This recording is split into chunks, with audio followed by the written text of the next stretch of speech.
off right. Raider! Raider! Man, I've been waiting all my life to do that. Dustin, kick us off here. Initial thoughts and reactions to this hire. What are you thinking over here? Because I know you're a big high school football fan. And so you've had to have heard of Cedar Hill and the damage that they used to wreck. And so, like, take us off here. What are your initial thoughts on this hiring of Joey? Yeah, it's a great hire, especially recruiting-wise. That's what he's going to bring you from his legendary high school days at Cedar Hill. Huge program, obviously, in Texas. Knows, like, every high school Texas coaching program. I think what we all took away from the press conference and the last 2 days is his energy and passion and like non-stop love of football in a positive way too. Like, it's not like he's like hating on anything. He's so excited for any kind of football and anything about this. And so if you didn't want to run through the nearest wall while watching the press conference, the questions afterwards, the basketball game, anything in the last couple of days, I mean, you're not a real Tech fan, because that's what that guy brings. And honestly, like, just injected into your program the last few days is his passion for the game. I know we'll talk about his recruiting influence in a little bit.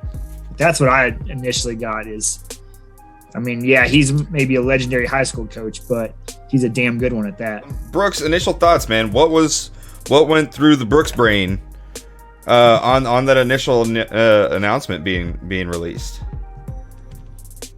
Yeah, I was excited when we announced that we were hiring him. If you look at his track record, he's been successful everywhere he's been. You know, he was great in high school, and there's, you know, the whole group of people that just don't like having nice things at all, and they always want to shit on every hire. You know, he goes to Baylor, and he's there for Matt Rule to turn around a program that we know was decimated by the Art Briles stuff.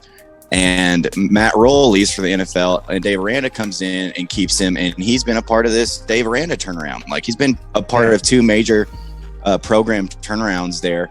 And sure, he wasn't the head coach, but those are two pretty damn good guys to get to be in the room. Not to get excited when you see a guy that's literally so excited to coach Texas Tech football. And you know, a lot of people like, oh, this is my dream job. This is my dream job. It doesn't feel like a lie to me. It feels so true. Everything that he says, that he has worked his whole life for this opportunity, and he's not going to take it lightly. He's going to work hard. I fully believe that. He's going to recruit hard.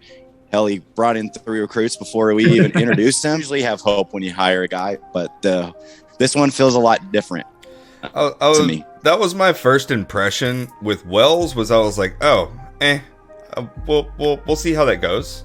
I don't know. You know, he did okay over there, but I don't know. Yeah. And the first time I heard this man talk, as soon as I heard McGuire say a word, I got goosebumps and I was ready to go through a brick wall. I'm just like, for no reason at all. This was obviously initial reaction. Eventually, I watched the videos and looked up like where he coached and what his resume is. But that was the initial like gut reaction. I was like, this dude is gonna just bleed scarlet and black. I mean, we obviously have to touch base with the press conferences and like the way that this guy addresses not only the Texas Tech media, but the general media on every single aspect of it. Brooks, take the way on this. I really just feel like his energy is electric. You can tell when he's talking what it means to him. I love how he, you know, did say he's a Texas high school coach through and through. He's not a college coach that coached high school. He's a high school coach that now coaches college. I love a lot of the things that he kept talking about there. I love his passion for Texas. I love his passion for his high school times and how he appreciates what that made him to be. And I really think that's going to help us because his ability to recruit these high schools is going to be something we haven't had since fucking Mike Leach, maybe. And Mike Leach wasn't even all that great a recruiter. He was getting smaller guys and getting them Leach better. was a good developer of what he had. Yeah. So I don't even know the last time we've had a guy like this that's going to be able to get in to schools and because of his name alone and have guys interested in them just because of that. And so, yeah, I loved his press conference, and I loved everything that he had to say, especially those things, bringing back those high school ties, because I think that's going to be what makes his career. Justin, anything to add on the thoughts there? I mean, again, electrifying press conference. What were you thinking about it? Yeah, and it's not as easy as, yeah, he just said the right things. I mean, yeah, Wells said the right things. That's all fine and dandy, but this guy, like, he didn't just do the Raider power chant. He, like, had the fist bump and everything. He was about to fall off that stage. He was so into it. And, like, I also liked how he was very personalized with a lot of answers, like pointed out players and where they're from, pointed out former coaches and former ADs that hired him, some of the press he already knew. Like, he was very direct and knew them and talked in a great manner towards them and about himself and the program and what he wants to do.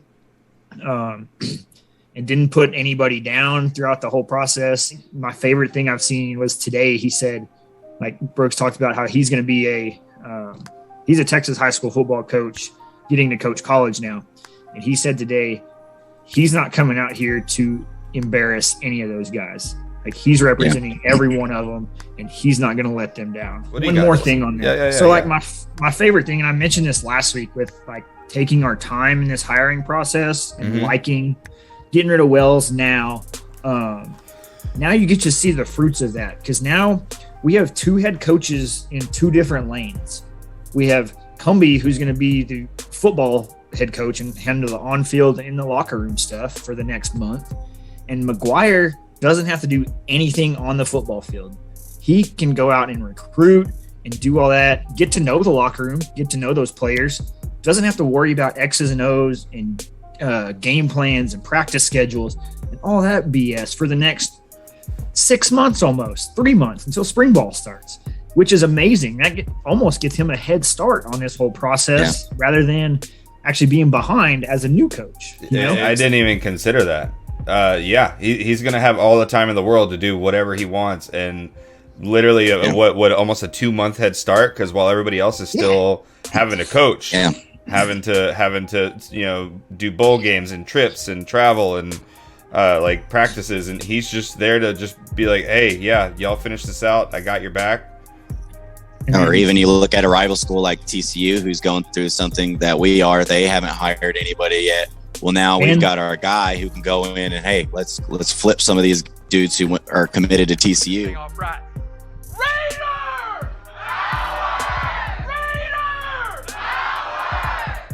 Man, I've been waiting all my life to do that.